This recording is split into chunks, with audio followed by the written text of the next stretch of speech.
This is Analog Spectrum. Hey, AARP, quit prostituting yourself with all those shitty junk mail applications you send us. We're not ever joining your organization.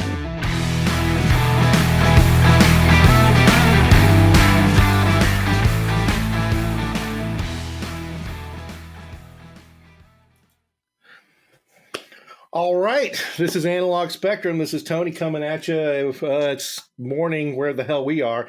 And this is a really special day. I'm just going to say that right now, that we're doing a lot of new shit today. Doug is here. He decided to wear pants. I'm excited about that. It's a first.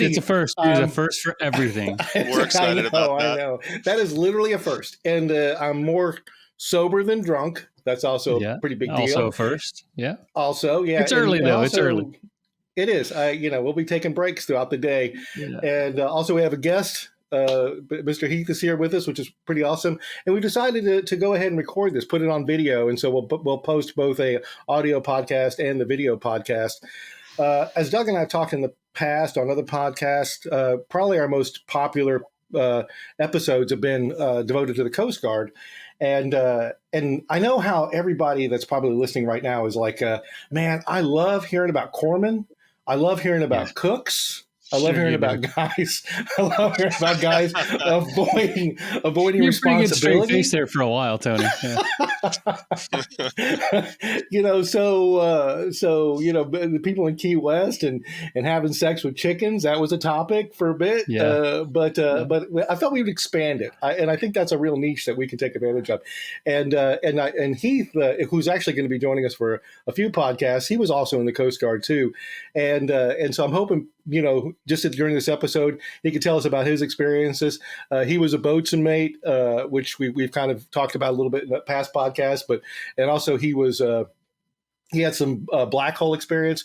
And for people that know nothing at all about Coast Guard, the Coast Guard, there's clear, lanes that individuals end up in. Like there's white hole being law enforcement, black hole being aids to navigation, underway versus on land versus small boat stations, all the different jobs. So you can definitely really drill down into certain specialties within that service. I'd say even more than other services. Like, the Navy, they fight wars. The Coast Guard does all kinds of stuff. So hopefully as we kind of go forward and we focus on Coast Guard stuff, we'll kind of bring people on board and have them kind of tell their unique stories. So Heath, thanks for joining us today. Yeah, thanks for having me. You bet. And you don't know what you're in for.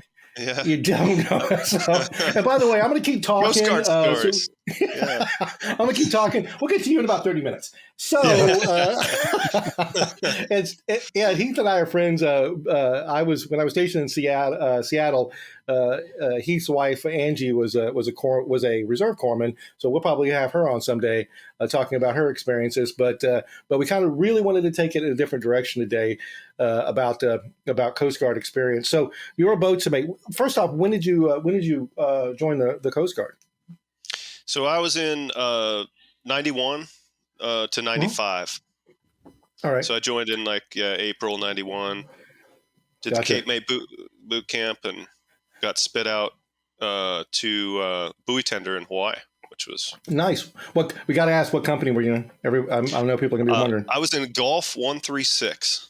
All right. The fact that I remember that is pretty funny. But Doug and I both remember our company. Yeah, we remember our company. Well, you guys were ahead of me a few years. A little bit. Doug definitely. Yeah, I came in 83, and I was in Lima 113. Yeah. So, wow. And I was in wow. he just waited. Wow, I don't use a cane or nothing, man. It ain't that bad. Jeez. Well, yeah. Well, you mentioned, not to jump ahead, but you had mentioned you were on the Mallow at one point. I was, yeah. It was a couple of years before me, yeah. Yep, exactly. Yeah, so I was Kilo 132, but we've torn apart boot camp. I think we did like a full episode. We probably could have gone deeper. Yeah, and there's probably nothing that you're going to say about boot camp where we're not going to go, yep, that's exactly what happened to us. Yep. Yeah, right. But so you went to the Mallow and you were a non-rate, right? Tell us about that. I was a non-rate, and I had absolutely no idea at this point what a black hole was. Other than, it was in Hawaii. That's all I knew. I was like, yeah, I'm going to a ship in Hawaii. Where did you graduate boot camp? Did you want to go there? No. So yes, I did. Yeah. So I ended up, and really it was just, again, about going to Hawaii. It was places. Right. I was like, that sounds cool. Being on a ship in Hawaii. And I didn't really have any idea, what that was all about or what it was going to entail until I got there. And I they ended don't up tell you about shooting the tube in boot camp, do they? No, they sure don't. And that was a cool experience, actually. There was so We're much. Talk about that. So it ended up being really, I hit the jackpot on that ship. It was the best experience. And, all the guys that I served with on that ship that I've run into years later, everyone agrees. Guys that were in the Coast Guard and stationed on, many places throughout their career, that was a unique timeline and group of people and a ship. And we had like this amazing area of operation. We did all the AIDS navigation in the Hawaiian Islands. So, for several weeks throughout the year, we were going to Maui, to the Big Island, and to different ports, and we're replacing the buoys and working the lights. And, it's just a really cool place to operate. But then a couple times a year, we also went to Johnson Atoll, which is a tiny little atoll in the middle of the Pacific. And it was an Air Force base that they used to dispose of our chemical weapon munitions, because it was out remotely, it was out a remote location out in the middle, and they would burn them in incinerators. And, any sort of smoke or accident, so far out there is ideal location. Well, they had to, that base had to be resupplied. And in order to get in and out of there, the tugs and barges needed channels with lights and buoys. So we went in there and did the AIDS navigation there. And then the really cool one was the Marshall Islands. Every year we'd go to the Marshall Islands, which has, is a part of World War II, big battles with the Japanese. And so there's all kinds of sunken wrecks throughout all the islands. Of course, everybody knows about Bikini Atoll and the atomic weapons testing. And so we would go throughout there and do aids to navigation for the existing bases there, like at Kwajalein. A lot of people don't know it, but that's where they have the Star Wars defense missile testing. That's it. So the interceptor I'm gonna have to missiles. kill you now. You've set out the secrets. Yeah, right. I think that's old news now, but we're not talking about the Reagan Star Wars. We're actually talking about literally. It's where they filmed the movie Star Wars. Go ahead. Well, it was where they would have the interceptor missiles. They would launch from there to intercept ICBMs from California. Yeah, and so we supplied the AIDS navigation to keep keep all the channels and all that stuff going. But we also went down there for hurricane relief. So we would go periodically. They'd get wiped out by hurricanes, and we'd take FEMA representatives and go anchor in the lagoon of an atoll and go from island to island and ferry this guy ashore. And he would go assess what kind of help they needed and write them checks. And then we'd unload lumber and corrugated aluminum and stuff for them to rebuild, And in the meantime, we'd just go play, go surf and dive. And it was pretty amazing. Nice. Also, just a couple questions. So, and I did search this, so I kind of already know the answer. Do you know when the Mallow was first commissioned? Yeah, so it was. It's old. It was 44. Yep, it was during the Second World War. It was one of the hulls they brought, and I think it was Duluth, where it was built, and then launched, and it was at the end of the Second World War. In service, and I think it came from the East Coast, and then they put it in service in Hawaii later. Right. And it's decommissioned now. They scrapped it. Oh, so they sold it on eBay. Did they really? I remember somebody, one of my old shipmates, was like, "They sold the Mallow on eBay, man. I just saw it." And That's it was no doubt. That is crazy. But the thing about the ships back then was everything was manual. We had hydraulic davits for one of the RHI on one side, but the other side, it was the old cargo boat. Right? Oh yeah, we had pass. Yeah. You had to pass stoppers and run. There was a whole block and tackle system. You'd reeve everything. You're speaking a through. different language, by the way. So just FYI, Yeah, when sorry. you say, That's right. The other shipboard Postmates. people know what you're talking about. oh, I Sorry. freaking know what he's talking about. I was freaking underway. Shut your mouth. So we had this giant peg of a lifeboat, and in order to get it in the water, it was this core. It took like a team of monkeys, deck monkeys, to make this happen. And That's true, dude. you have you ever been to the Eagle? You ever been on the Eagle? No, I haven't. It's the same thing, dude. I mean, literally to rotate the davits and everything was all manual. Everything. Yeah. It was absolutely nothing electrical or hydraulic about it. It was crazy, man. It might have been the most difficult thing I did. Also understand that when Doug was on the Eagle, it was hard for him too because he had to drink coffee while he watched them do that. Your finger gets sore. God damn, that looks hard as shit. Hey, can you guys speed this up? I gotta take a piss. Yeah, right. Freaking cadets. Yeah, damn cadets. But So, no, yeah, that's cool, man. I know it had like a center, people talking to people that had been on those buoy tenders because there was when we all came in, those buoy tenders were all over the Coast Guard. Those older buoy tenders, which are almost all now. I remember hearing stories about the shaft for the rudder actually ran like through the mess deck and it does, yeah. Yeah. Oh yeah. That's crazy. Yeah, the other cool thing we did on that thing was we did the weather buoys, the NOAA weather buoys, those giant. You know, when you look up. You go for sea conditions, offshore, the measure wind speed, swell height, all that, the intervals, all that kind of stuff. Well, those were launched by buoy tenders. So we go out 300 miles south of the Big Island, wherever they were, and we moor that sucker, to in mile deep water. That was pretty cool. Right. Cool stuff. Yeah. I actually, on one of those, and I'm kind of jumping all over the place, but that's fine. One of those, we were going out off south of the Big Island, and it was going to coincide with this big solar eclipse. It was going to be 100% eclipse, and people were flocking to Hawaii to go see this thing because it was one of those rare times where it was going to be completely blotted out. And so all these people spent all this money to go to Hawaii, to the Big Island to see it, and it ended up being overcast there. They had like a storm come through. We were south of there about 300 miles and got to see the whole thing. I remember watching it with welding glasses from the lookout, and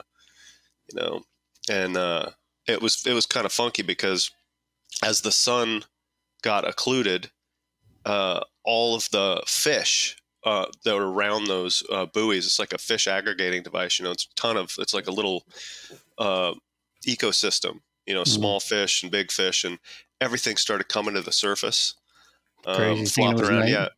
Yeah, it was really cool. It was a cool experience. Yeah, we're having one of those. We're having two of them actually. One in October here, and then one in next April is the full eclipse. And literally, where I live out there in Kerrville, it's literally coming directly through. We got one of the best vantage points in the world for it. So. That's going to be cool. The city council's talking like 150,000 people. And I was like, oh, shit, what are we going to do with all these people, man? It's going to be insane. But anyway. Don't get Heath started on celestial stuff, please. we actually... I'm renting out my my little casita. If you want to come down, it's going to cost you. We saw one of these, and we were at the beach in Oregon with the kids a few years ago, and it was just south of there. So we had they called it like a 99%. And it was really, really cool. Like the way the light shimmers and everything was pretty neat. Yeah, we're all looking forward to it. That's for sure. Yeah, it'll be fun. Yeah. But so that was the 90s. I want to say, sorry, I want to interrupt real quick and tell you that who was your captain on that? Do you remember his name? I had a couple. It was Sullivan. So I don't think that was the same guy. Did he drink beer? Did he have beer on board? That you know of? I don't think so. I don't. Not that I remember.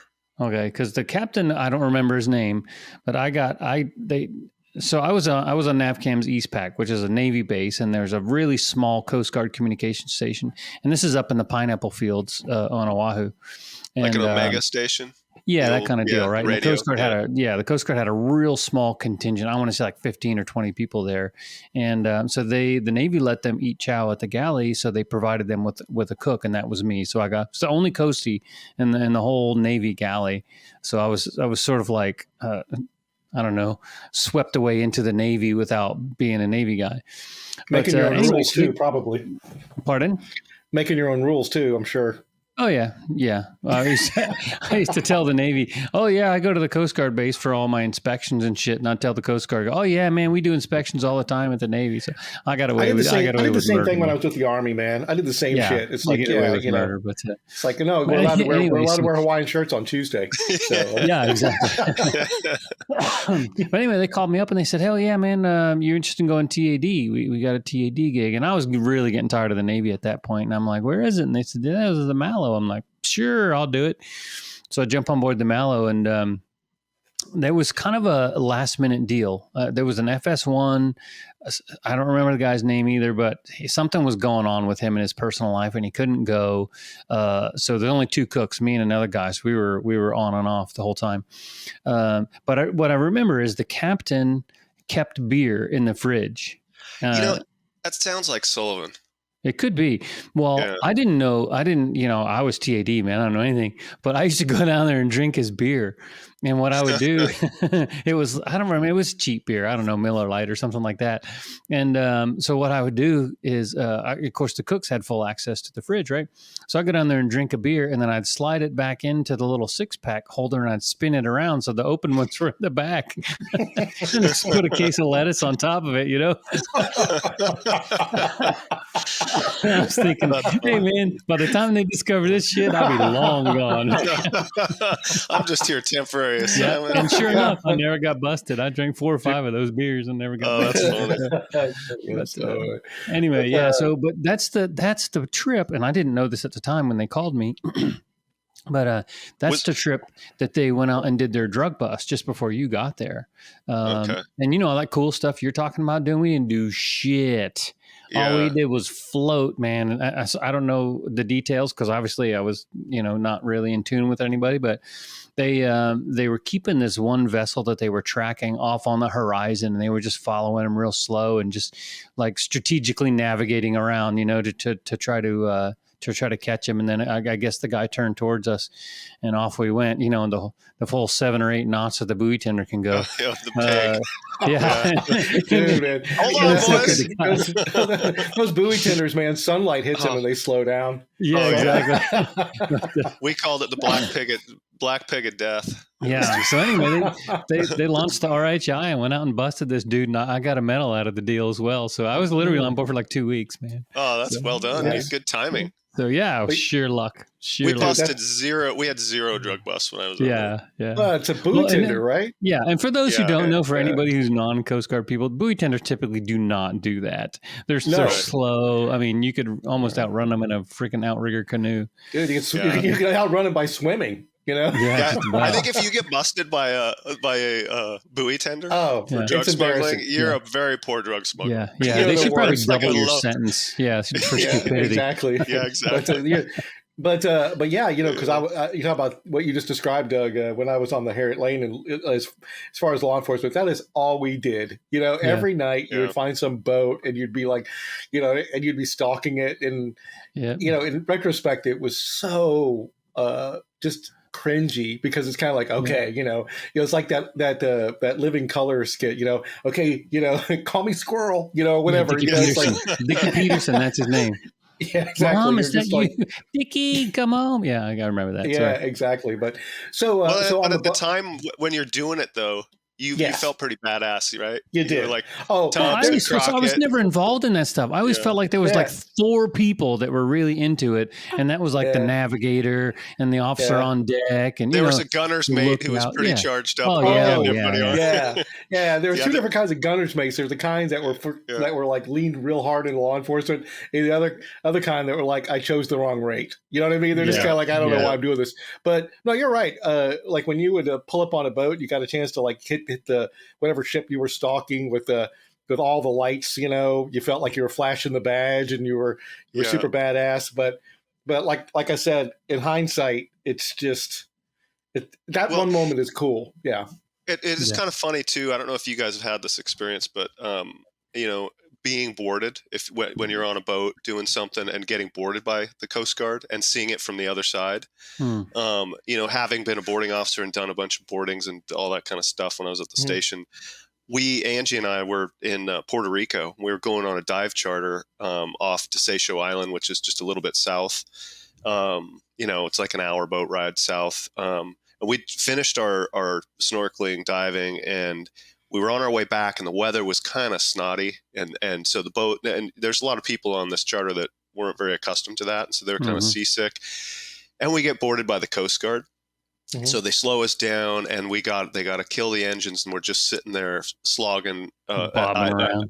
Well, actually, they couldn't kill the engines, but so we're sitting there, and there's diesel smoke, and you're sitting there bobbing around. Terrible, man. While these kids get on board, and I mean, we're looking at these guys, and I'm like, oh my god, that was me. They look like they were 12 years old. Yeah. And just super hardcore. They're looking for smuggled, for people like from Dominican Republic. Right.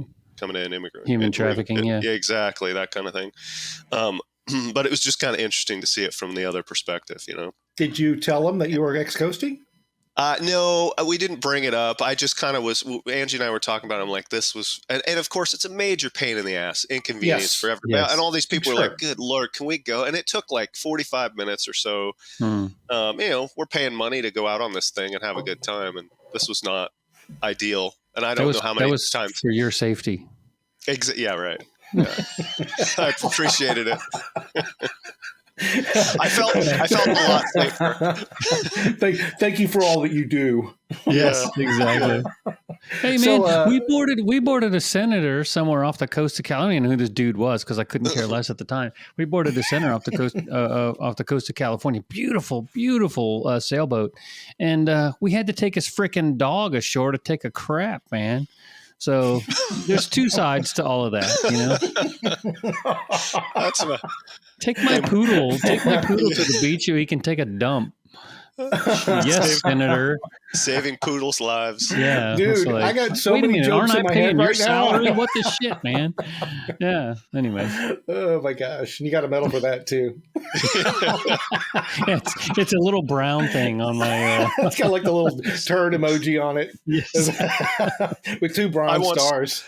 I once got a medal, and I can't remember what medal it was. It was like a letter of commendation or something like that for we were towing we got called out in off Waikiki when I was at the smaller station to go out and help a sailboat, and it was a kid and his buddies, and his dad was wealthy lawyer. He took his dad's boat out, had no idea. He was out trying to impress some girls, and they didn't know what they were doing. They ended up needed a tow back in to the Alawai Marina, and so we picked him up, we put him in tow, and we're going into the Alawai Marina. And I don't know if you guys have seen, remember the Hawaii Five-0 show? Mm-hmm. Yeah. Well, you remember in the beginning of the credits, there's a guy surfing a wave. Yeah. That wave, that picture, that's from Alawai.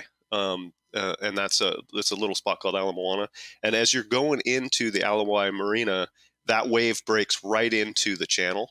And you watching guys standing up on boards in barrels, like right there. And so we're bringing in the sailboat, and typically, you slow down, and then you take the sailboat alongside, and then you maneuver through the marina and put it in its slip. So we were in that process of slowing down right as we hit that wave, and I got totally distracted looking at this. I had an ADD moment, and and all of a sudden I hear Angie yelling, "Heath!" And I turn around, and the sailboat's just smoking right up on our transom. I mean, it's just almost right on top of us. And so I just split the screws, split them back, almost threw everybody in the water. And this thing just went shunk. It went perfectly right alongside us. They threw lines on it, and we went in anyway, tied them up. And afterwards, everybody was pissed at me because I could have easily had that thing just run right up our transom or crash into the many sailboats that were all around us.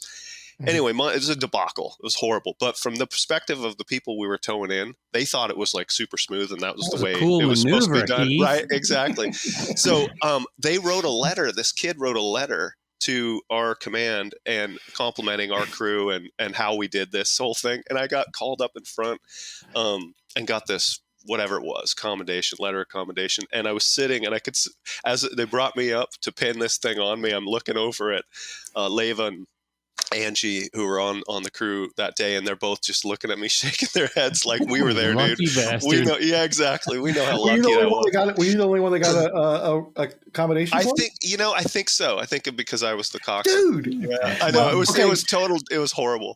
Okay, for all our listeners, just a point of clarification, there was a period in the Coast Guard, and I'm saying I definitely think you probably deserve that just for freaking how smooth it was. Yeah, but with that, there was a period in the Coast Guard where they were dealing out awards like it was going out of style. Like you had to be careful driving on base that you had your windows up, or like a ribbon would fly in your car, on your chest, But so I've got a whole rack, but probably 3 or 4 of them are things that I felt like I really earned, So yeah, same here. I was going to say, I always hated going up in front of the crew and they pinning and reading all this shit about you, and you're like, dude, anybody here would do that or better. You know what I mean? Right.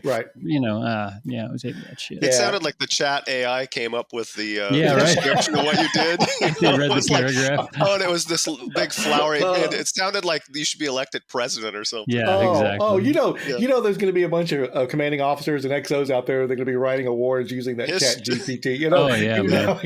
And so, but on the buoy tender, couple questions. Is that where you made bosun mate?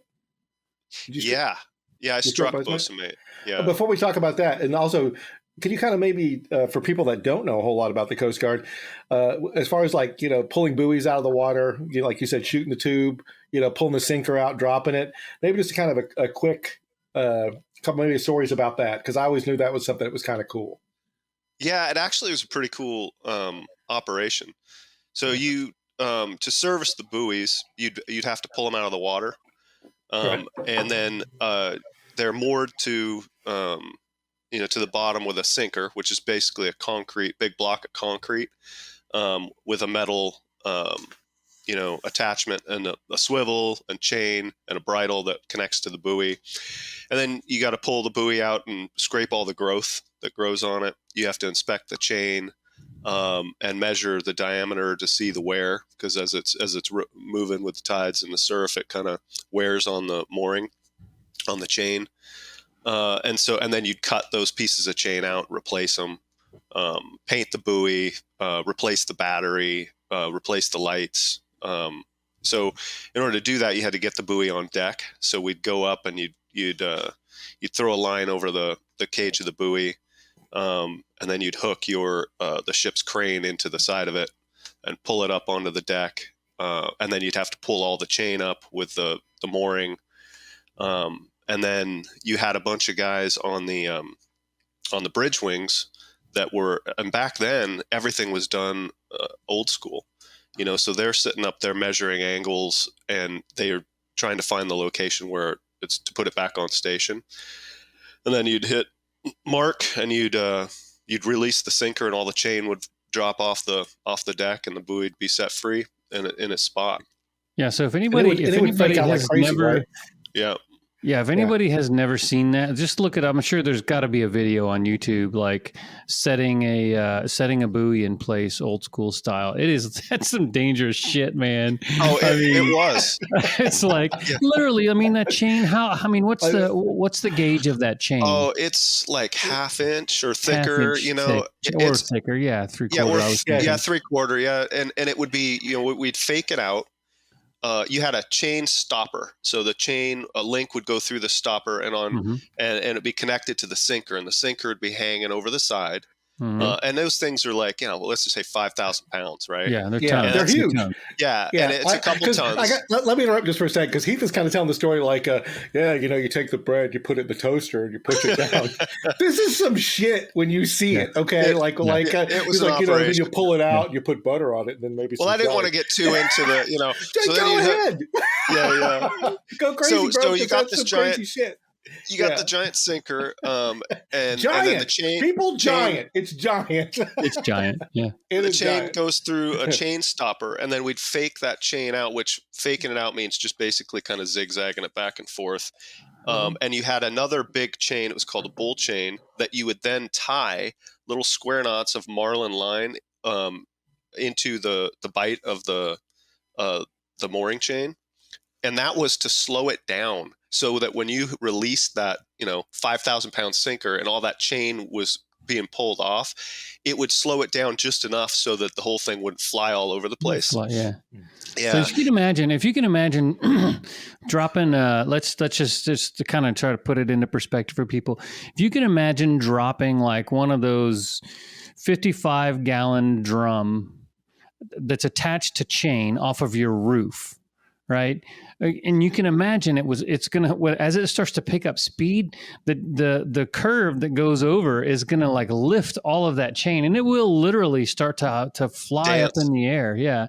And so that's what Heath is talking about. They had another chain that they would tie some breakable string to essentially, and it would slow it down just enough so the guys on deck didn't get killed. Because I mean, you're saying this sinker, the anchor, that thing weighed like 5,000 or more pounds sometimes. But if you added up the chain, just the chain, that was another probably 10,000 pounds worth of weight, and that thing's flying around. Go look it up, man. It's cool. Go check it out on YouTube. It's cool. And those sinkers are about the size of a small car. They're depending on the size of the buoy. Yeah. So and it's solid concrete. And these boats are not that big. So yeah.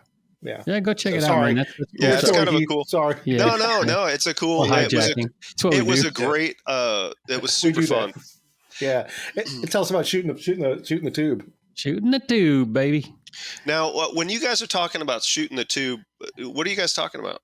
Cleaning out the inside of the buoy, that tube in the buoy. Oh yeah. So, we really didn't do that.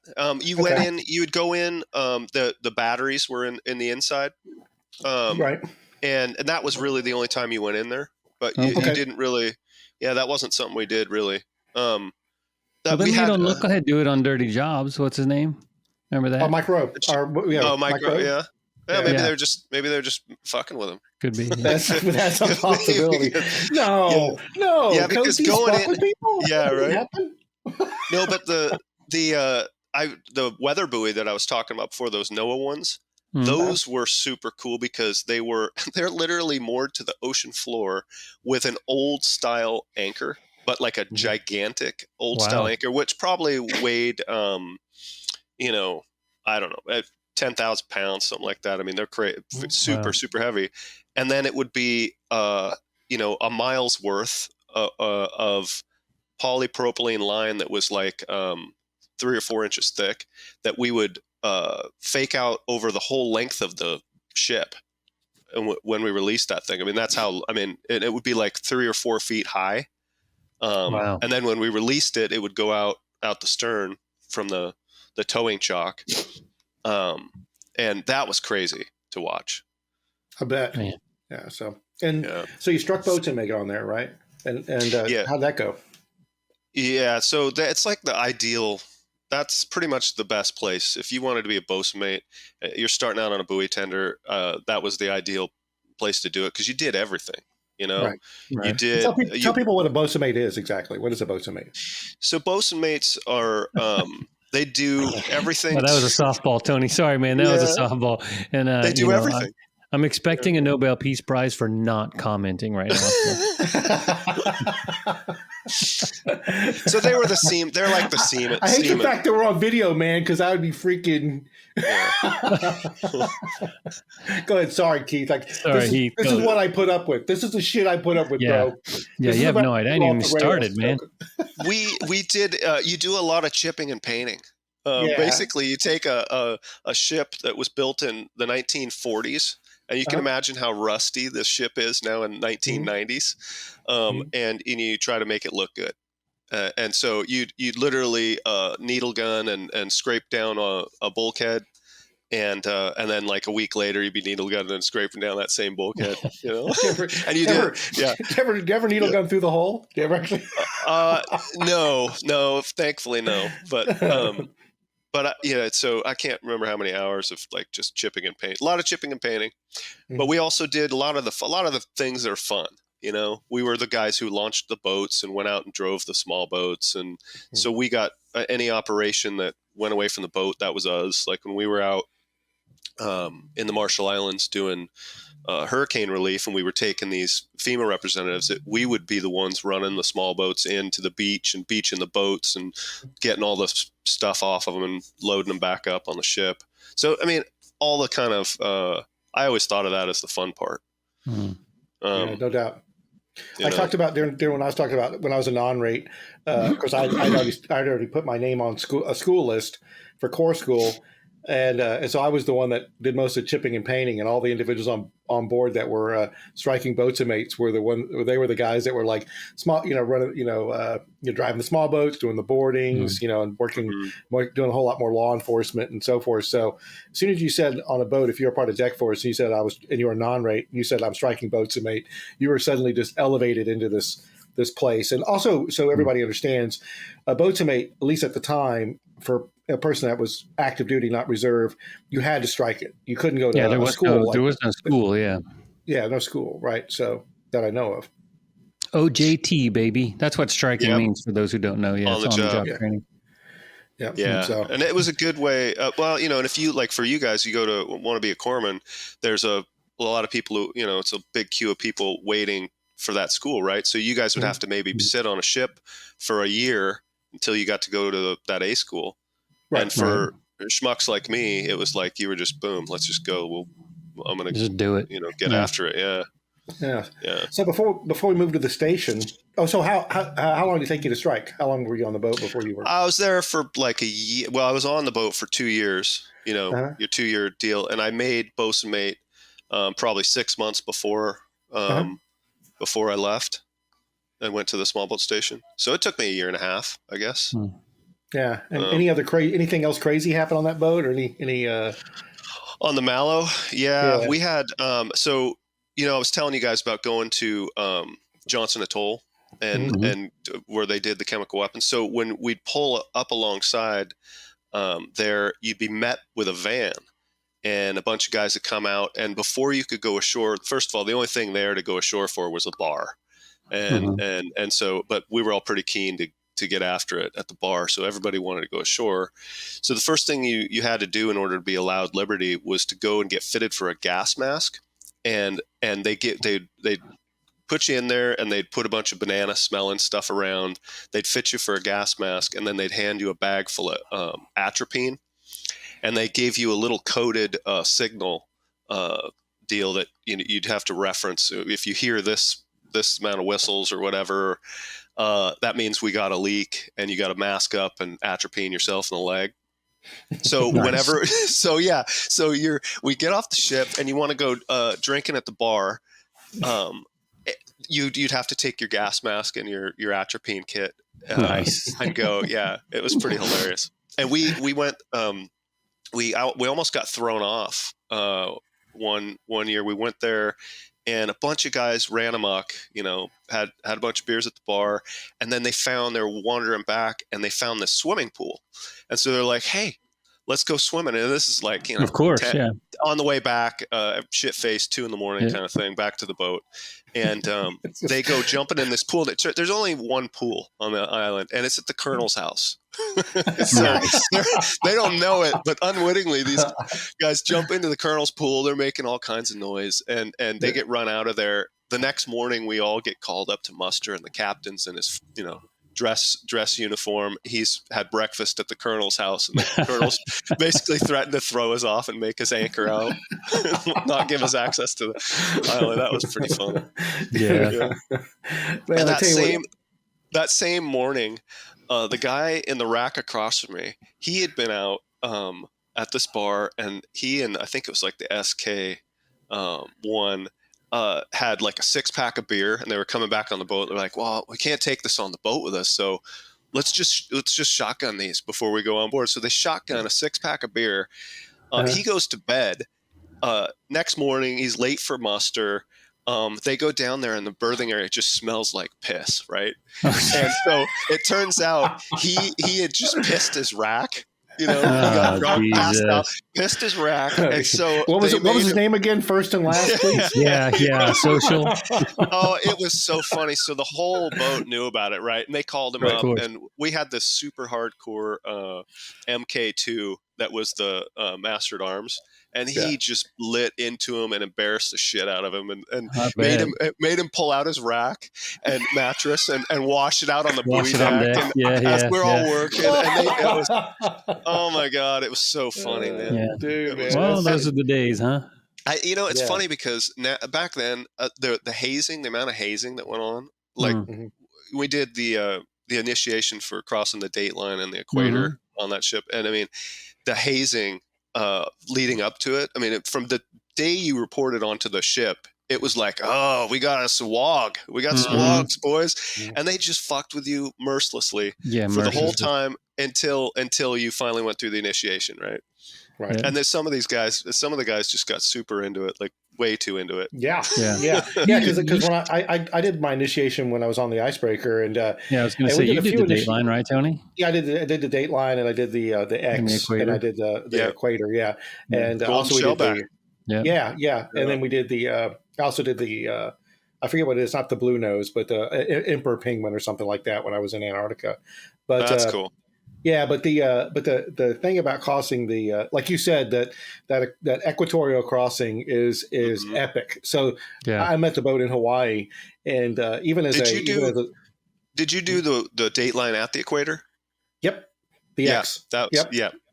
So and then when they just the whole thing, the whole lead up to it was insane, and like you just said, they probably did this on you guys' ship as well. But one thing I remember is like they literally cordoned off the outer deck on one part of the ship for like 4 days so they could start piling it with garbage and so it was like 4 days. If you wanted to go somewhere, you had to go around that area, and they had it roped off and tarps and shit.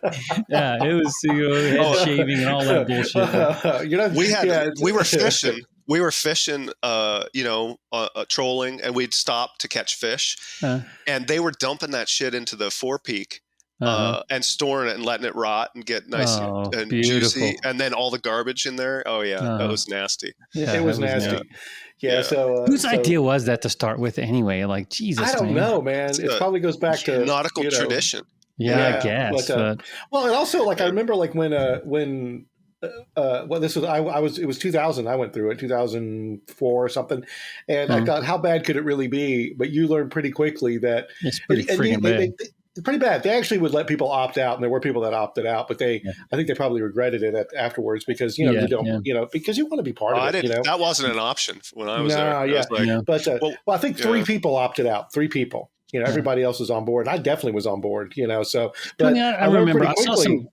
I saw some Coast Guard stuff hanging. Tony, do you have you got your certificate hanging someplace? I do in my office at work. Yeah. Oh, at work. Okay. Because I know I seen some stuff hanging in your office. I have my shadow box hanging up, but my certificates. I got all my shell back and all that stuff hanging up at work, but I still got those. Oh yeah. I still have my haircut insurance. Remember how you had to get haircut insurance? Did you guys do right. That? Yeah, I didn't get the insurance. I regretted it. Yeah. I got the Terry Bradshaw treatment. I totally got the insurance. They shaved the name USCG Mallow and people's heads. Oh yeah, and then we had a big pose, which I thought was fun. And when we did that, we were on our way to the Marshall Islands, and I remember showing up to Kwajalein and going to the Yuckway Yuck Club, which was the big bar. That was pretty much our destination for any place we went, Right. And everybody every year they'd laugh because a new crop of guys would show up and with these goofy haircuts. Yeah. Sure. Yeah. But so from there you went to the station. That was in Hawaii, right? Yeah. It was right there, Station Honolulu. So what's the best thing that happened to you when you were there? You better think about this answer. Well, I did meet my now wife. Good answer, Heath. Good answer. Dude, yes. That was a big one. And we had fun. That was a fun station. Yeah. There were some good we had some. I don't know. I mean, again, how could you not have fun in Hawaii? Our area of operations, Waikiki, that whole south side of Hawaii, Pearl Harbor, just cool places. Right. Is the station on a base down there? Or? It's like most Coast Guard bases. It's in the seedy underbelly of the city. We were off Sand Island, which was a little kind of man-made island in Honolulu Harbor, right next to all the container terminals and barge terminals and all that kind of stuff. You guys had a little exchange there, didn't you? If I remember right. Yeah, they had a nice little club and exchange. It's actually a pretty awesome little base. I think I remember because when I was up there, I was stationed up on the top of the hill, and then I lived in Eva Beach. And I think I went down to that base just once or twice. But I mean, there were so many bases in Hawaii. Why would I go to the Coast Guard base and that tiny ass little exchange? There was big exchanges with a lot of stuff. Yeah, Navy exchange. Yeah. And the Air Force. Yeah, I went to those a lot. But I think I went to Sand Island once or twice. Yeah, I remember there was a barber shop. There was a barber shop, the exchange, a club, and a pool. And then you had the barracks. Right. And then just engineering shops and the old boat station. And I remember the barber shop was kind of funny because there was an old Asian lady there who'd give you a haircut, but you always got a massage, like a head massage. Yes, Filipino lady, I bet. Yeah, is that like ubiquitous? I loved it, dude. I loved it. It was so. I got a pretty funny story about that, man. So Jack. Yeah, Jack. But when I was when I was up in Seattle, jumping way ahead here, same thing. There was a massage. This is going to be a terrible story, and I'm going to go ahead and tell it. That there was this, tell us your massage stories, Tony. I know. But there was a woman who, and she was Asian, and she would cut hair, and she would do the whole thing, and then she was very religious, so she'd always have like Jesus rock on and like cranked up, and she would get done, and she would just massage your neck, and it was like the best like neck massage ever, right? Like, if there was nobody waiting, she would like go a little longer, right? And I remember like sometimes I'd be in there like getting the massage and drooling on yourself. Yeah, the captain would come in, and I was like, "This guy's gonna fuck up my massage because he's here, because he's gonna rush it." And I would go home, and I actually told Melanie about it. I was like, "Hey, man, and Melanie goes, well, let me try," and I'd be like, "Just fuck off, you're no good at it." I'm like, "You're not doing it right. No, you're doing it wrong." Yeah, you're not an Asian female barber. But you ever seen like long fingernails that would kind of dig into your scalp? Yeah. Dude, and she would be massaging, and there'd be like a song going, like just a rock song going, like Jesus is the best, and she'd be massaging my neck, and I'd be like, there's something really wrong about this, but I kind of, but it feels she's good. like, I kind of dig it. This is your third haircut this month, and it's only like the 8th, and I'd be like, liking this way too much. I think she was on to me. So after a little while, I was like, "What about the massage?" I'm pretty sure you weren't the only one. Yeah, you're kind of creeping me out, dude. I'd be like, "All right, well, I tried." So anyway, definitely. Also, another haircut story that I meant to tell when I was on the we were talking about the Harriet Lane is one time we all went over to the Marine base to get haircuts, like and I sat down in the seat, and the woman said to me, "Is this large black woman?" And she goes, "How you want your hair, honey?" And I was like, "I'd like a high and tight." And she looked at me up and down, and she goes, "Are you in the Marines?" And I go, "No, ma'am, I'm in the Coast Guard." And she goes, "You don't want me to give you a high and tight." So she just like trimmed it up and let me go. She goes, "No, you don't want a Marine high and tight. You don't want that. You. Yeah. No, you can't pull that shit off."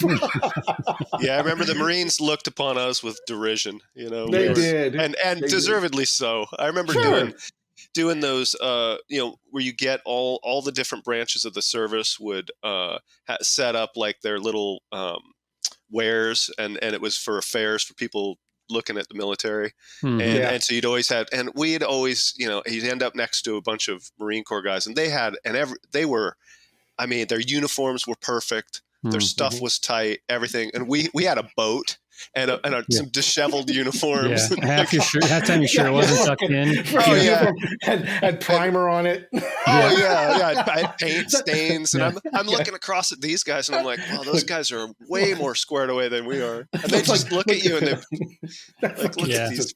Look like you polish your boots with non-skid, you know? Yeah, right. Hey, I shined my brass. Last month. Come on. Yeah, right. I know. It's called patina. Yeah. Never dull. Yeah. So you got the station. And I know that's where you met Angie, and but I know some crazy stuff happened there. I know you've told me a few stories about stuff that happened when you're at the station. Oh yeah, like bicycle hockey. Yeah, that was a good one. Well, if for those who don't know station life, so it's kind of like a fire station. You did like 2 days on, 2 days off, and you stood a 24-hour watch where you slept at the station, and then you might get a call in the middle of the night from the group saying, "Hey, there's a boat at this latitude, longitude in distress. Head out there, render assistance," and we get underway and go out there, and most of the time that was broke down. Tow them in, right. Tow 'em in. Or there's a lot of times boats would run into the reefs, not following the range lights or missing the lights or read them wrong, and they would go aground, and so we'd have to go out and pull people off the boat. If we could get the boat off, we would. Actually, a lot of the stuff we did there was that groundings. That happened pretty frequently. Sailboats. But so you got a lot of downtime.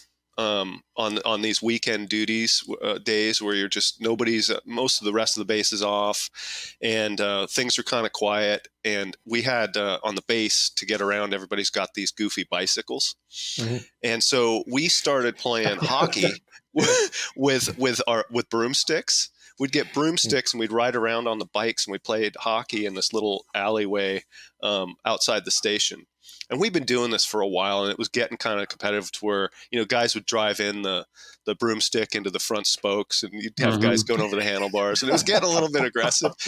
Well, we were doing that one Saturday, and a chief from the base came rolling around the corner, and he's like, "Petty Officer Albright, like, what are you doing here?" And I was like, "Well, Chief, we're it's morale. This is an MWR opportunity. We're just taking some time team building, Anyways, like, how do you think your chief? What do you think your chief would think about this? And I'm like, he probably wouldn't like it. We probably don't need to tell him about this. He goes, yeah, you guys need to stop doing that.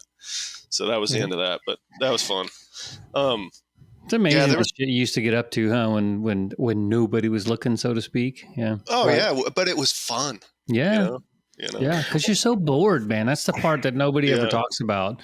I mean, you watch the war movies and all that, and these guys are under fire and all that, but they show you a short clip of those guys marching. Well, the truth is, they marched for 5 freaking days. You know what I mean? Carrying shit, starving, and all the rest. And it's not too different for. I mean, I was at the Camden out in Long Beach, and it was the same thing. And we did, respond to distress things. But man, there was so much time where you did nothing. Just nothing. Right. Oh yeah. Well, also one thing that always kind of surprised me, excuse me, at the time was you were, how old were you, Heath, when you were on that in there? I was 18 to 22, so I was 20 to 22 when I was at the So station. You're 20 years old. Think about your average 20-year-old, okay? And they give you a boat, okay? I mean, the Coast Guard is like, here is a boat, okay? And you're also an E4. You're an E4, and you're going to go out and think about what you just said. You'd pull people off reefs, you'd rescue people. Like, I know, like when I was at Yorktown, there were BM3s and BM2s that would get out of the Coast Guard, and they would go over to the Naval Weapons Station, and they would join, or they wouldn't go over there. They would join the Army, because in the Army, as a boat driver, you were a warrant, and they would immediately warrant officer these guys, right? Because of what they did. But it's almost like, again, you're a 20-year-old, your average 20-year-old. Just think about that, and they give you amazing responsibility. And I know that when I was at the when I worked at the station in Key West, those guys could drive the shit out of those boats, man. They could drive them in ways. I know you could. You've told me stories about your boat driving ability, and I know it's similar. Or you know, lack thereof. Yeah, I think a lot of it was just. Yeah, I mean, you were trained. They gave you good training, right? They trained you well to do it, and then you took the judgment of a 20-year-old. Right. And went and got into stuff, right? Dude, I mean, we would go, one of the things we did was, big swells would come in, you'd have these huge waves, and they'd literally close out harbors. So you couldn't get, the waves are breaking across the channel, was how big they were.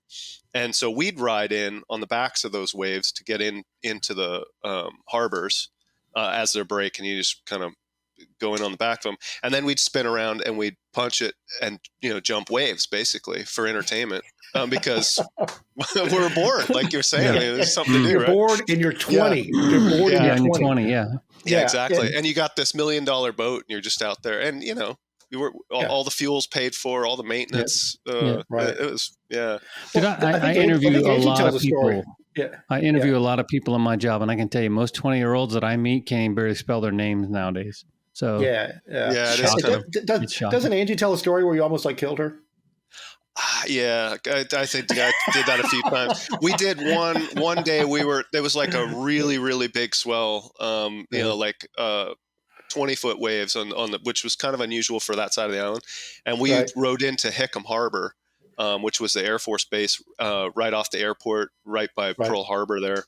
And then we'd spin around, and I was going out, and I was not necessarily jumping, but you go up the faces of these big waves and fall down the back of them to coming out.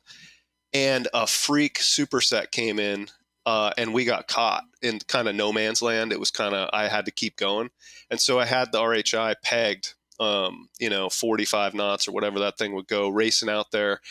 And then I cut the throttle right as we hit the base of this wave, and we went up the face of it right as it was breaking over, and just managed to fall down vertically down the back of this giant wave. This was a 20-foot plus wave, down the back of this wave.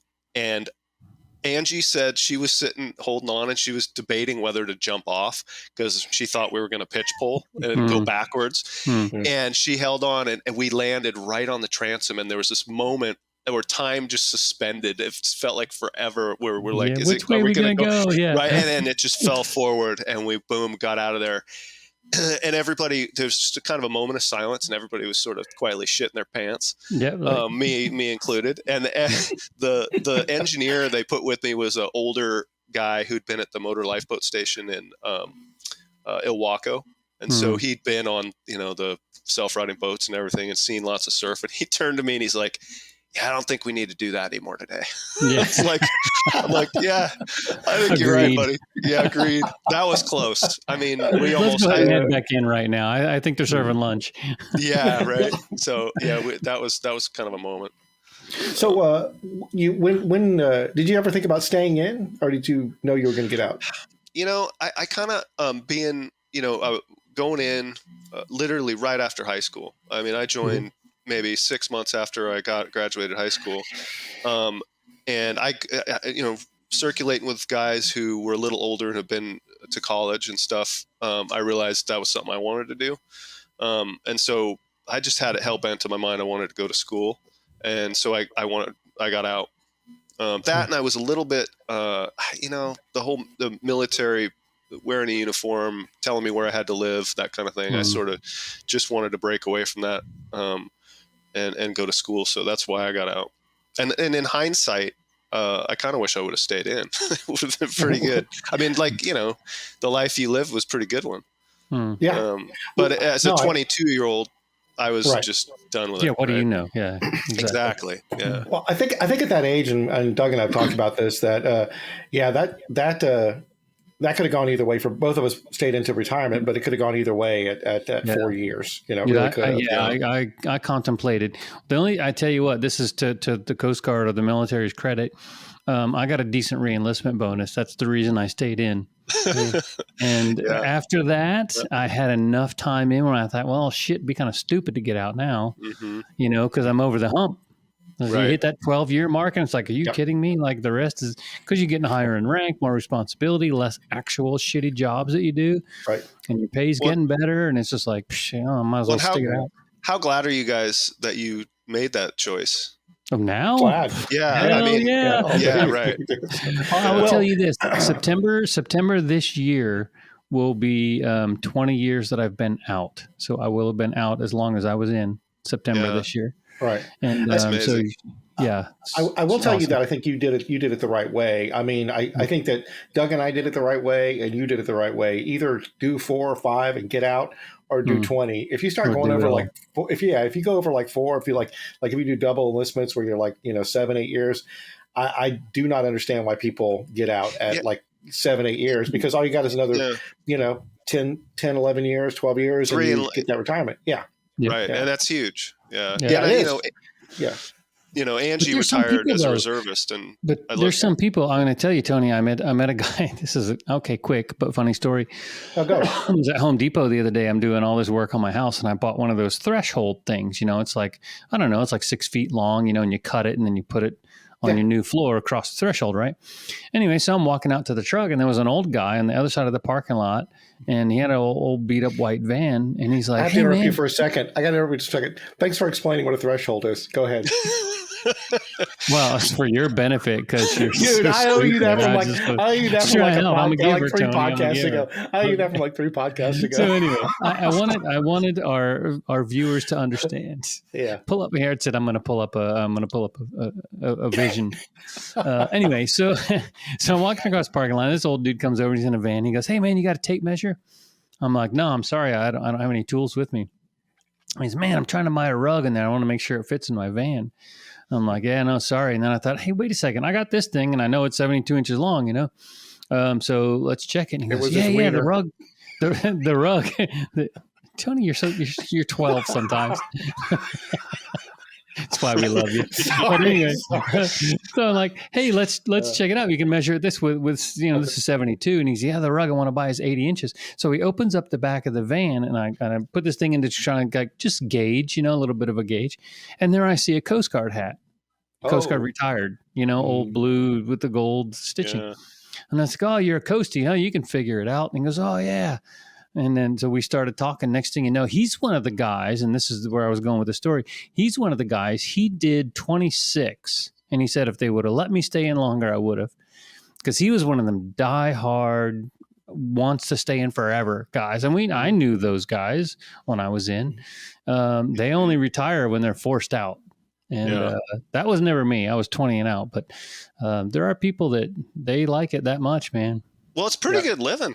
I remember when I got out and I tried to go back to the base to see Angie, who was still in, and the gate guard was like, "Hey, you can't come in here." Yeah, sorry, dude. I was like, "Holy shit!" And it just the realization I can't go to the galley and get food, the free meal, all that stuff. I'm like, yeah, it really kind of. Yep.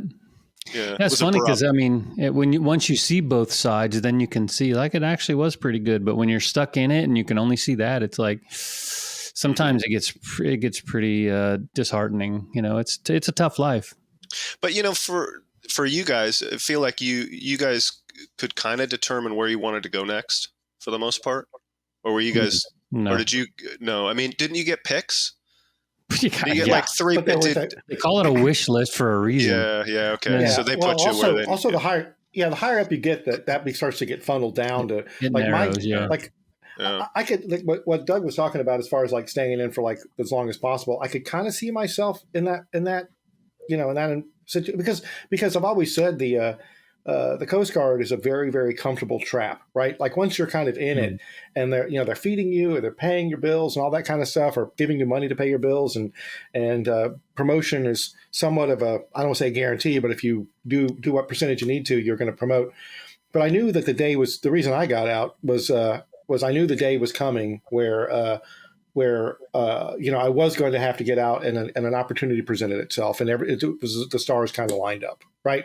So so that's the reason I ended up retiring. But it was like right at 21 years. But I could have done more. I definitely did not hate the Coast Guard.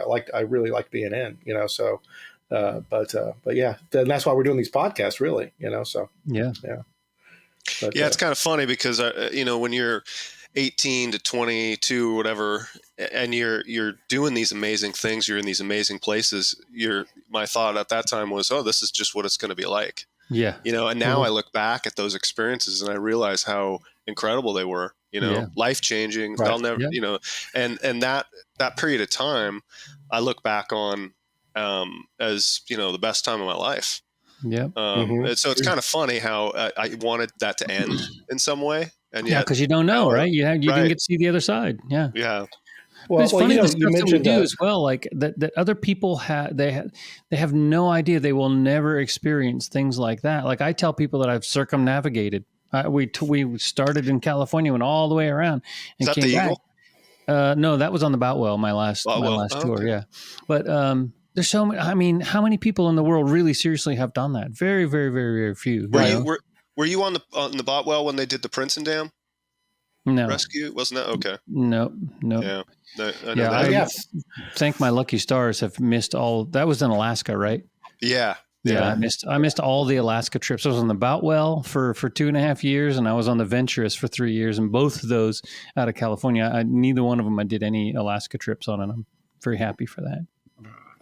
Yeah. Well, you mentioned the whole thing about what we've done, because I've been to Antarctica. That's kind of a similar thing. Like it's amazing. Yeah. But or you either get out of where you grew up, or you stay there and you break tires at Firestone. You know what I mean? Yeah. So yeah. I'm sorry, Heath. No. I was just going to say, the Alaska thing. I was glad I've dodged that one too. Although I'm told there are some pretty amazing things to see. And I would love to go there. I just don't want to go there on a Whitehall ship where you have to go and get beat up. Rescue fishermen. Jesus, no. Oh yeah, yeah, brutal. Yeah. Fisheries is a nightmare. I remember. And it's kind of funny, these things that you experience and the things that you see, like pulling Navy torpedoes out of the water. And literally the stenciled on the outside of it is, if found, please contact U.S. Navy. Yes. Property U.S. Navy, and there's a phone number. You're like, what? Hey, one of Doug's old buddies, I think, ordered some torpedoes. Oh yeah, and he ordered a torpedo and a guard dog and a box kite through our fabulous mil-spec system. Oh, shit. Well, I tell you, we're right at an hour. Yeah, we're right at an hour, so why don't we stop there?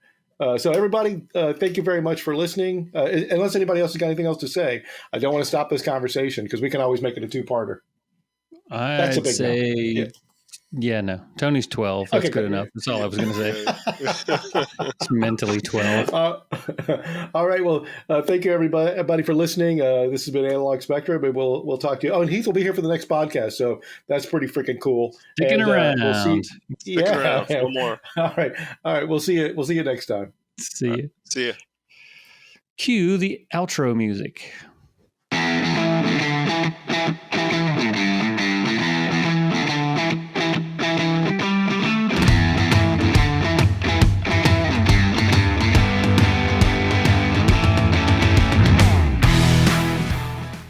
This has been an Analog Spectrum production and presentation.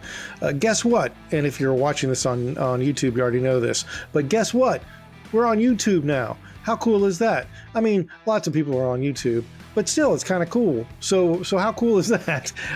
So anyway, Doug and I will do anything to make a podcast easier to listen to, easier to watch, more interesting, and more entertaining. And why do we do that? We do it for you. We do it for your support that we so much appreciate. Other things that are going on that's kind of interesting, and you're going to find this hard to believe, we're actually closing on a year's worth of podcast. That's right. Doug and I have been doing this for a year now. Can you believe that? So go down into this podcast description, find our website link, and click it. Head on over there. There's all sorts of podcasts on that website. We talk about all sorts of crazy stuff, as you know. So maybe there might be something on there that you're not aware of that you might be interested in, and go ahead and give it a listen. And while you're over there clicking stuff, go ahead and click the subscribe button. And you don't actually have to subscribe on the website because we're on all sorts of podcast apps. We're on Spotify, we're on Apple, we're on Google, we're on Amazon. You name it, we're probably on there. I'm the one that set all that up.